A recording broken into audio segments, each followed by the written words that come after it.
가기사는 증시 각도기. 안녕하세요. 전문투자 증시나 진판 안지원입니다. 네, 눈탱이 밤탱이 각도기 박상준입니다. 네, 좀 괜찮으셨나요? 아침에 좀 심하시던데. 좀 더 아파. 아침에는 붓기만 했지 안 아팠는데 아프네요. 네. 이제 슬슬. 네, 근데 네. 뭐 시장까지 아팠으면은 좀 고통이 더했겠지만 오늘은 좀 괜찮았죠? 저의 다래길을 밟고 올라가길 바랍니다. 네, 오늘 제 코스피 눈 하나 바치겠습니다, 제가. 네, 오늘 시장 네. 많이 상승을 했습니다. 네. 코스피 1.3%, 코스닥 2.2% 상승을 해서 코스피가 2,250포인트 많이 저점 대비해선 회복을 좀 했습니다. 오늘 개인 투자자들 코스피에서 한 2천억 정도 순매도를 했고요. 외국인은 코스피에서 600억 정도 순매수를 했습니다. 장중에는 좀 순매도를 하더니 좀 결국에는 좀 매수로 끝났네요. 기관도 오늘 코스피에서는 1,600억 정도 순매수를 해서 끝났고요. 환율도 조금 안정세를 찾아가는 것 같습니다. 1,422원으로 마감을 했습니다. 오늘 업종별로는 비금속 광물 섹터에서 5%나 상승을 했습니다. 포스코 케미칼이 7% 오르면서 상승을 주도했고요. 건설주가 4.4% 상승하면서 업종 상승률 2위를 기록을 했습니다. 건설주 하루는 오르고 하루는 떨어지고 난리도 아니네요. 변동성 굉장히 큰데요. 오늘 네. 뭐 현대건설, 대우건설, DLENC, GS건설 뭐 5, 6%대씩 반등을 했습니다. 의료정밀 섹터가 세 번째였는데요. SD 바이오센서가 6%나 상승을 했습니다. 여기는 오늘 오른 거는 아마 확진자가 다시 네. 33,000명대 발표를 했더라고요. 네, 그래서 환절기라서 좀 갑자기 좀 폭증을 한 것 같은데, 네, 그런 우려 때문에 좀 잠깐 올랐던 것 같고요. 그리고 모회사 IPO 이슈도 좀 있었습니다. 네. 좀 이따 말씀드리겠습니다. 화학 섹터도 오늘 3% 정도 상승을 했는데, 오늘은 뭐 OCI, 하나솔루션이 오늘 8%, 7%씩 상승을 했습니다. 뭐 한국무역협회에서 한국태양광산업이 이 IRA 법안 수혜를 전망을 하는 이런 리포트에 영향을 좀 받은 것 같습니다. LG화학, 한국타이어도 6%, 5%씩 많이 상승을 했고요. 서비스 업종이 오랜만에 이렇게 좀 큰 반등을 했습니다. NC소프트가 8%, 넷마블이 5.7%, 네. 크래프톤 5.3% 오르면서 오늘 게임주들이 좀 반등을 성공을 했습니다. 하이브도 4.8% 올랐는데 엔터 종목들은 오늘 다른 것들은 좀 그냥 그랬거든요. 군대 간다고 하니까 뭐 불확실성 해소인지 오늘 좀 하이브만 많이 올랐습니다. 네. 전기전자 섹터가 제일 못 오른 업종인데요. 그래도 업종 하락률 1위인데 플러스였습니다. 그래서 오늘은 코스피 전 업종이 상승해서 마감을 하는 오랜만에 이렇게 마감했네요. 중국 그거 한다 그래서 그 반도체 저기는 좋습니다. 뭐 이렇게 얘기했더니 반도체만 빠졌어. 참. 네, 어제 안 오늘은- 빠져서 그렇긴 하지만. 네. 네, 그리고 사실 뭐 영국 신임 재무장관 제레미 헌트 이분이 이제 트러스 총리의 감세한 대부분을 철회를 하면서 글로벌 증시가 대부분 다 반등을 했습니다.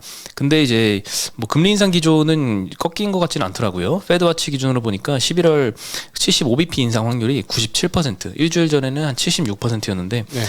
거의 뭐 100% 가까이 반영을 하고 있고요. 12월에도 75bp 인상할 확률이 65% 반영을 하더라고요. 일주일 전에는 30%였는데 이것도 네. 많이 올라와서 두 번 연속으로 75bp씩 하면 1.5%포인트가 상승을 하는 거잖아요. 만약에 오늘도 미국 시장에 올라서 조금 연속 상승이 이루어진다면 네. 끝을 보고 있는 거 아닌가 하는 생각이 듭니다. 그럼에도 불구하고 주가가 너무 많이 오르면 그건 악재가 될 것 같고요. 그러니까 무슨 말이냐면은 이번에 얼마 안 남았잖아요. 며칠 안 남았잖아요. 11월 2일 날 금리 올리고 나서 12월 달 중순에 한 번 더 올리면 또 얼마나 올릴 건데 에 대해서 끝을 좀 잡기 시작하는 것 같아요. 시장이 이제 뭐 5%면 맥스지 이런 생각을 또 다시 하기 시작하는 것 같습니다. 시장이. 네. 만약 연속으로 오른다면 그런 생각을 하고 있는 것이다. 그렇게 보셔도 크게 무리는 없을 것 같아요. 연준 관련된 인사들의 발언들이 좀 이번 주에 좀 많더라고요. 또 시장이 이렇게 세게 반등하면 또 안 좋아질 수는 있죠. 또 긴축적인 발언 또 하지 않을까요? 아직 윗공간이 좀 더 남았어요. 지난번 그 떨어지기 전에 그 반 절반 올린 게 고점이다라고 보시면 될 것 같아요. 일단. 네.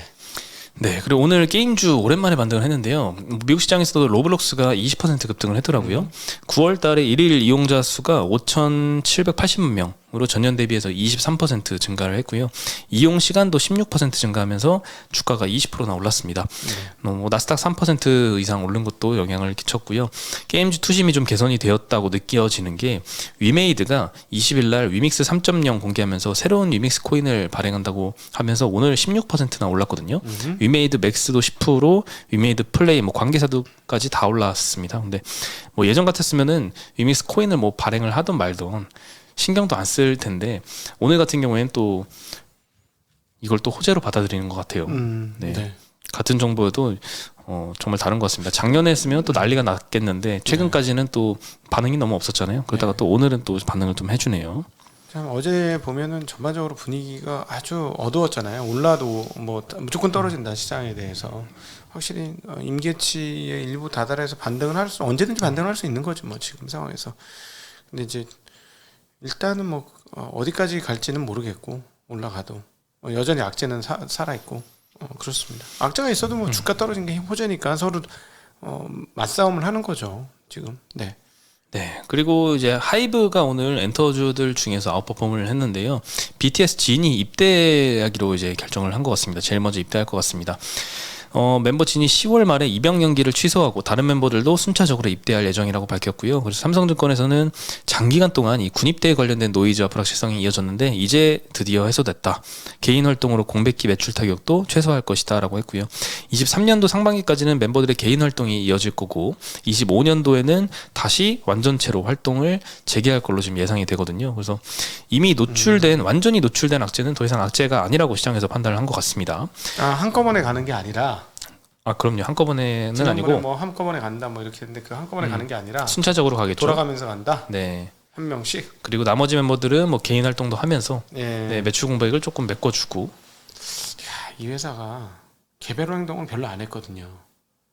다른 데는 보면 개별 활동을 꽤 많이 합니다. 네. 그렇잖아요. 그렇죠. 뭐 소녀시대 윤하라든가. 윤아입니다. 윤아야?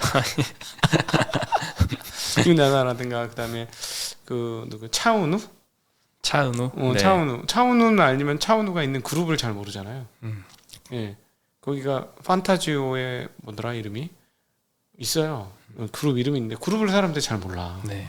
차은우가 너무 떠가지고 그렇게 하면서 이제 활동하는데 여기는 그냥 BTS로 알지. BTS에 우리가 이제 아미가 아닌 다음에야 뭐 누구 정확히 다 구분 못 하잖아요. 하나요? 뭐 정국이 잘 못하기도 하죠. 예. 뭐 RJ RM이요. 네. 알지. 네. 이펙스의 위시 중심으로 모든 걸 네. 봐가지고 죄송합니다. 하여튼, 이펙스 멤버는 다 아시나요? 그럼요. 구분 가능하시고요. 그러면 다 알죠. 역시. 다음 차기 저기 기대 그룹 아니에요? 그렇죠. 그냥 한 얘기 아닌데. 다음 빌보드. 진짜예요. 진짜 작년도 신인왕이에요. 아이돌 신인 몰랐죠? 알고 있었습니다. 그렇습니까? 네. 네. 뜨고 있어. 그래서 우리는 BTS 군대 가는 거 되게 고맙지 지금. 강력한 경쟁자가 이제 이제 뜨고 이제 강력한 초 울트라 경쟁자가 살짝 밑으로 내려가는 거 아니야 옆으로. 고맙지 지금. 야, 네 감사한 일입니다. 위시는 군대 근데요 아직 멀었습니다. 아직 멀었어요. 네, 아직 새파란 애예요. 네. 그렇죠. 네. 네, 그래서 뭐 사실 어제 시간의 초반에만 해도 하이브가 좀 떨어지듯 싶었거든요. 근데 뭐 후반으로 갈수록 다시 괜찮아지더니 오늘 장중에는 또 올랐습니다. 그래서 또 거꾸로 반영을 하네요. 악재가 이미 노출되면 또 호재로 반영하는 것 같습니다. 그럼에도 불구하고 매출이 그 정도 계속 꾸준히 나올까? 그건 참 신기하네요. 그렇죠? 오늘 삼성증권에서 추정한 걸 보니까 군입대 기간 동안에 23년도에는 영업이익이 22년도 올해보다 한 20% 감소할 걸로 추정을 했습니다. 예, 아무래도 공백기 이 정도 영향은 끼치는 것 같고요. 근데 24년부터는 다시 턴어라운드해서 전년 대비 13% 다시 증가하면서 다시 상승세를 탈 걸로 추정은 하고 있습니다. 오늘 목표가는 한 15% 내렸거든요. 삼성증권에서 17만 8천 원 제시를 했는데 영업이익이 이 BTS 공백으로 감소했던 23년도 기준으로 멀티플을 제시를 했기 때문에 그래서 목표가는 하향을 했고 뭐 그 이후 실적은 다시 탄탄하게 올라갈 걸로 전망을 하고 있는 것 같습니다. 근데 고민 좀 해봐야 돼요. 왜냐하면 저는 SM에 대해 되게 좋게 생각하거든요. JIP도 굉장히 괜찮은 거, YG도 오래된 회사인데 괜찮다고 생각하는 거는 뭐냐면 여기는 이제 후속이 겁나 많잖아. 제가 그 시스템을 알잖아요. 견습생, 연습생, 뭐야 임박한 생, 뭐 이렇게 네. 몇 층 구조예요. 패스트리처럼. 그래서 데뷔를 하면 웬만하면 성공하거든요. 이쪽은. 근데 지금 하이브도 물론 그런 게 있겠습니다. 문제는 뭐냐, BT가 너무 잘 나갔다는 거지. 너무 잘 나가서 얘네가 이제 군대를 가고 복귀하면 옛날하고 똑같을까? 라는 거예요. 동방신기 옛날에 잘 나갔습니다. H.O.T도 그렇고요. 빅뱅도 그렇고. 빅뱅 그룹 아닌가? 빅뱅 그룹이죠. 네, 그런데도 엄청 잘 나왔는데 요즘엔 좀 덜하잖아요. 이 나이를 먹어가면서 네. 이게 확 이렇게 올랐다가 살살살 가라앉거든요. 그런 측면에서 보면 이 BTS가 군대를 갔다 왔을 때 지금과 같은 영향력을 유지할 수 있을 것인가. 물론 다른 팀보다는 월등할 거라고 보지만 그 고민은 좀 해야 될 것 같은데. 제2의 BTS를 또 만들어내지 않을까요? 그럼요. 만들어. 그래서 이제 SM, YG, JYP는 뭐 NCT라든가 이런 게 뭐가 계속 나오잖아요. 뭔가가. 그래서 그 시스템이 얘는 되어 있는 애들이고 하이브는 이제 그게 되어야 하는 회사 아닌가. 근데 이제 첫 번째가 너무 컸다. 그게 이제 오히려 하이브에서는 조금 너무 좋아서 오히려 걱정이 되는 부분이 아닌가 하는 생각은 좀 듭니다. 네. 어쨌든 고맙죠. BTS 덕분에 막 해외 팬들이 엄청 많아졌어요. 그렇죠. 여러 업종에 영향을 많이 끼쳤죠, BTS가. 여러분 모르시는 이펙스도 맨날 해외 진출합니다. 이제 아버지보다 해외 더 많이 나가요. 댓글로 외국 댓글이 더 많이 달린다면서요? 실제로 그렇습니다. 모르는 꼬부랑 글씨도 많고, 네. 중동 글씨 뭐 이런 거, 네, 많습니다. 네, 그리고 건설업종 이야기하면요, 오늘 많이 올랐는데 둔촌 주공아파트 요거 재건축 현장이 공사 재개가 됐습니다. 12,000세대 건설하는 뭐 당군의 최대 규모 사업장인데요. 12,000세대. 중단 6개월 만에 합의에 도달을 해서 이제 내년 초에 분양을 한다고 합니다. 네, 그동안 뭐 공사비 인상 요거 때문에 갈등을 많이 빚다가 이번에 합의를 했다고 하고, 근데 뭐 인플레이션 여전하고 공사비 상승 이슈 여전해서 다른 단지들은 조금 걱정이 되긴 하네요. 빨리 해결이 됐으면 좋겠고, 근데 이거하고 연결된 요즘에 강원랜드가 아니죠. 강원도 말 레고랜드 사태가 터졌잖아요. 심각하죠. 이것도 좀 시장에 끼치는 영향이 굉장히 그쵸. 파급효과가 클 것 같습니다. 네, 네. 그것도 다른 데도 아니고 국가기관에서 디폴트를 낸 거잖아요. 그렇죠. 지자체에서 네. 네, 이걸 안 갚아준 거니까 사실 네. 시장에서 깜짝 놀랐죠. 네. 강원도가 지분을 갖고 있는 강원 중도개발공사가 레고랜드 PF론을 기초자산으로 해서 작년 11월 말에 2,050억 규모로 이 ABCP를 발행을 했습니다. 자산담보부 기업 어음인데요. 네. 만기일이 9월 말이었거든요. 근데 지급 의무를 이행하지 않았습니다. 그래서 이 ABCP가 부도 처리가 됐고요. 채권자들이 있잖아요. 이 자산관리사가 BNK 투자증권인데 이걸 통해서 이제 가입한 증권사나 아니면 개인 투자자들이 있을 텐데 채무를 강원도한테 갚으라라고 요구를 했지만 강원도에서는 그냥 그 강원 중도개발공사 그냥 법원에 넘기고 안 갚겠다. 이런 입장을 이건 진짜 유지하고 황당한 있습니다. 일이에요. 그죠? 우리가 무슨 회사채 같은 거 팔 때, 아니 채권 팔 때 시도지사 보증이면 굉장히 높은 보증이라고 보는 거잖아요. 국채 다음으로 높은 보증이라고 생각을 하는 건데 이런 일이 벌어지니까 참 이게 PF 금리를 일파만파 올리는 중요한 역할을 하겠죠. 이 사실 신용이라는 게 굉장히 큰 문제인 것 같아요.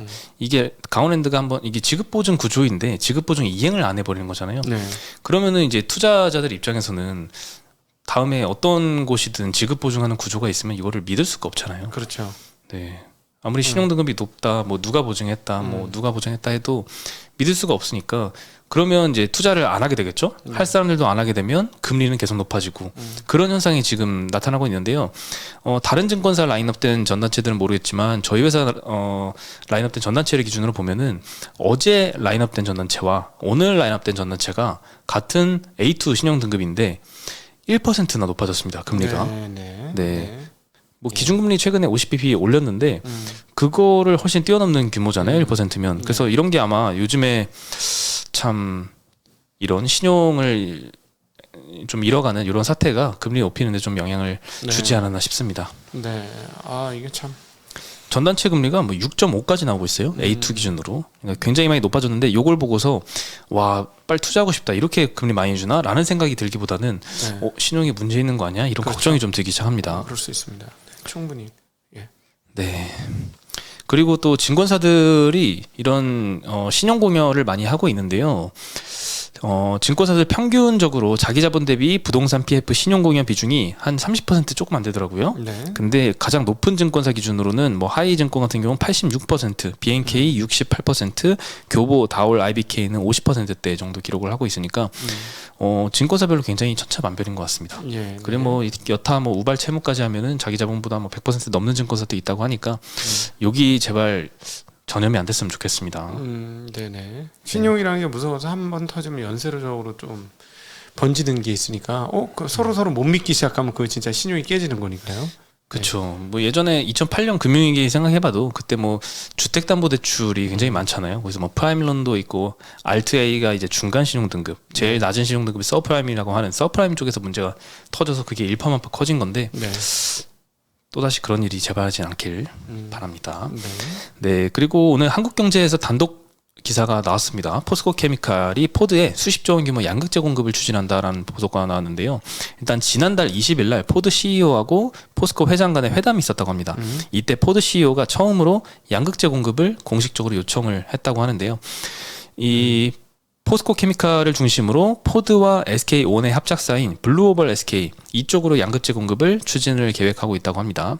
지난 7월 달에 GM하고 14조 원 규모로 3년간 공급 계약을 맺었었는데 포스코가 이번 포드와의 계약은 10년간의 장기 계약일 수도 있다라는 보도가 나왔습니다. 그러니까 굉장히 시장에 큰 여파를 미칠 만한 이슈였던 것 같고요. 네. 포드 입장에서 보면요, 이 IRA 법안 요게 영향을 좀 많이 미쳤던 것 같습니다.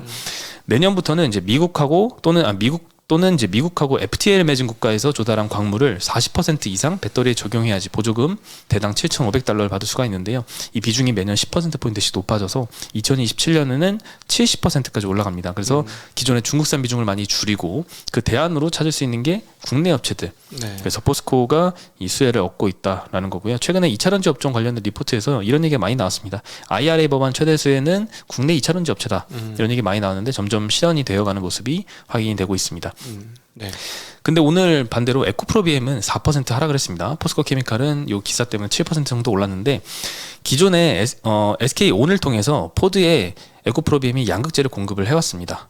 그러니까 이제 뭐 경쟁 관계로 보나 봐요. 그래서 주가가 떨어졌던 것 같은데 게다가 에코프로비엠은 아직 중국 광물 의존도가 굉장히 높다고 합니다. 네. 보도에서 약간 에코프로비엠을 일부러 좀 깔아내리고 포스코를 좀 띄우는 듯한 이런 뉘앙스가 좀 풍기긴 하지만 네. 뭐 어쨌든 최근 포드 CEO도 SK온 부회장한테 이렇게 우려를 좀 전달을 했다고 하네요. 중국 비중 너무 높은 거 아니야? 뭐 이런 우려를 전달했다고 하는데 그리고 또 에코프로비엠이 오늘 3분기 실적을 발표했습니다. 1분기, 2분기 실적이 정말 깜짝 놀라게 서프라이즈가 나왔었잖아요. 이번에는 컨센보다 조금 높은 정도? 이때까지 너무 잘해왔기 때문에 기대감이 좀 커서인지 네. 좀 그냥 그래 보였는데요. 매출액은 1.5조 원, 컨센 부합하는 정도였고요. 영업이익은 컨센이 1,312억 원이었는데 1,409억 발표하면서 7% 정도 컨센을 상회를 했습니다. 하여튼 굉장히 이익이 잘 나오고 매출도 어마무시하고 에코프로도 마찬가지고요. 에코프로도 뭐 한 연간으로 보면 영업이익 한 8천억 나올 것 같은데요. 네, 굉장합니다. 굉장히 많이 벌고 있는 거죠, 사실. 네. 리튬 가격이 뭐 계속 올라간다면 이런 영업 레버리지 효과가 계속 지속되지 않을까 싶습니다. 예. 네, 오늘 소식은 여기까지입니다. 네. 오늘 그래도 좀 다행인 것 같아요. 워낙 그동안에 많이 떨어졌으니까 반등 일정 수준은 할 수 있겠죠. 네, 근데 그 다음이 문제가 되겠죠. 네. 이제 모두가 이제 더 떨어질 거라고 생각하니까 이제 조금씩 반등이 나오는 게 아닌가 싶은데 네. 그렇다고 또 방심할 수는 또 없잖아요. 그럼요. 아직까지 뭐 악재가 그대로 상존해 있고 이렇게 지금 신용 상황이 안 좋아지는 거는 분명히 문제가 되겠죠. 네. 네. 네, 오늘은 여기까지 전달해 드리고 저희는 여기서 인사드리겠습니다. 안녕. 안녕.